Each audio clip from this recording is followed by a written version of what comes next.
Hi, I'm Janine Gallizia and welcome to Watercolor on Wednesday.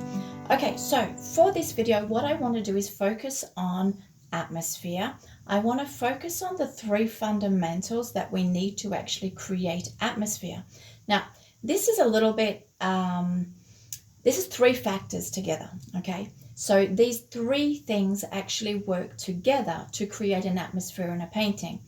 Tonal values, structure, and edges. So come along, let's paint, watch this video, and know that in the next 3 weeks, I will actually explain these three aspects of painting separately. Let's paint. Okay, so here I have a scene of Venice, which I painted previously in another course. What I want you to take notice of in this little demonstration is the different tonal values, the darker values, the mid values, and the lighter values, and how they actually work together. But what you will notice is that there are hard edges which are defined, which means that we actually know what we're looking at when we see these harder edges. That gives us precision. It makes the subject understandable. And then you have these suggested areas where we can imagine that it's an opening. We can imagine stuff. And then there's these fused edges down the bottom.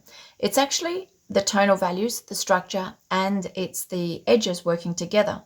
So let's just do something pretty quick, a little bit similar, just to show you basically how these work. Now I'm going to do something a lot smaller so we can get this finished in a smaller time. I'm actually going to reverse the scene and a quick demonstration. So putting the subject down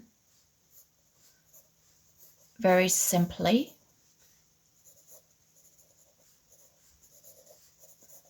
Loose drawing equals loose painting.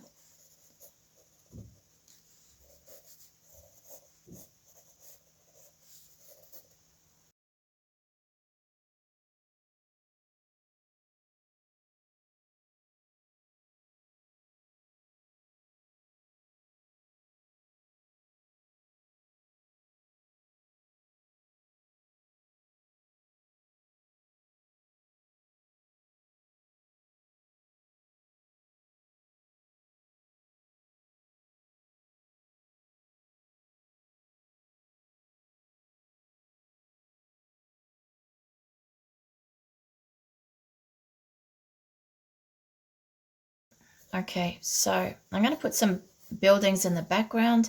I'm going to have some buildings in the foreground. I will just have some sort of an opening. Okay, this is just sort of like a part of a scene,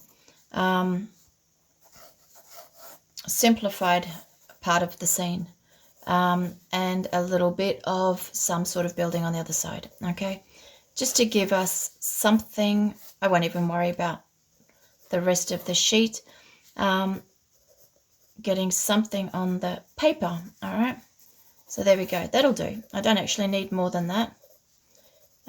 We're just talking about getting the idea. I probably will add something down here, whether it's a boat. Yeah, why not?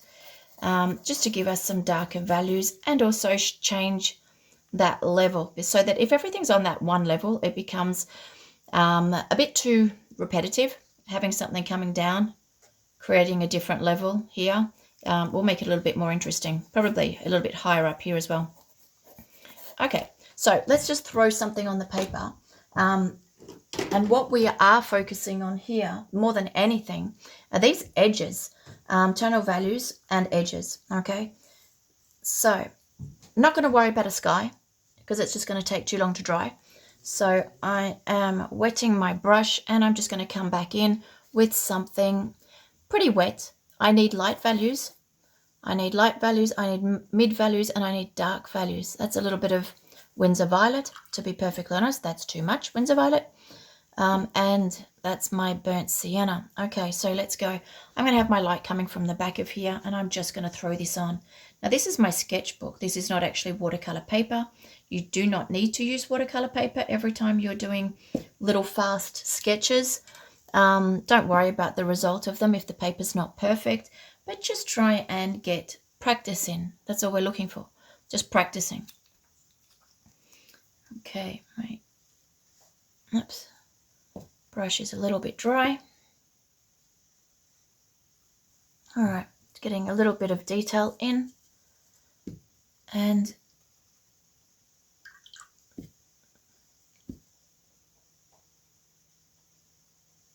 okay, what I'm doing here is the light values.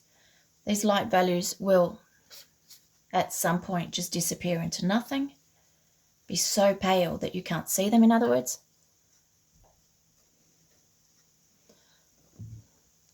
And my light was coming from the center, making it the right side, which is lit up, and the left side, which is a little bit darker.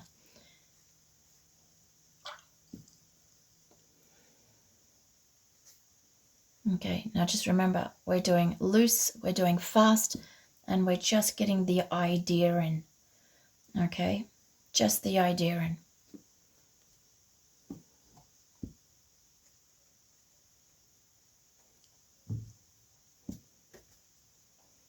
Little synthetic brushes give you more detail. Hold less water though, so I'm using both at the same time. Now this sort of thing we should be able to put down onto the paper pretty quickly. You don't need to go back into the washes, you don't need to overwork the washes, you just basically need to throw them on. Throw them on and leave them alone.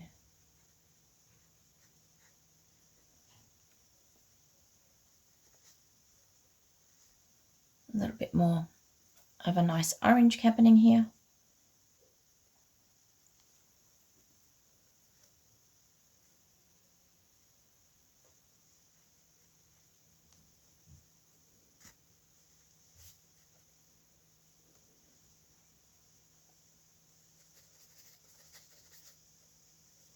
Okay, quick and simple. So light values are on, and you see how everything is a block. I haven't painted one building at a time. They all actually move and blend together. Okay, so that's done. Let's just throw in a little bit of a stronger color for the rooftop. Get it in straight away. That way it blends with the facade. Don't paint them separately. The idea is to actually get everything moving together, because you're creating one painting. You're not actually creating different subjects on the paper. You're creating one image. So you don't want to separate everything into little shapes. You want them to actually blend together. This is to create atmosphere. This is if you're wanting to have that strong atmosphere coming into your paper. Not thinking then I'm doing my shadows in the wrong direction. Let's go a little brighter here.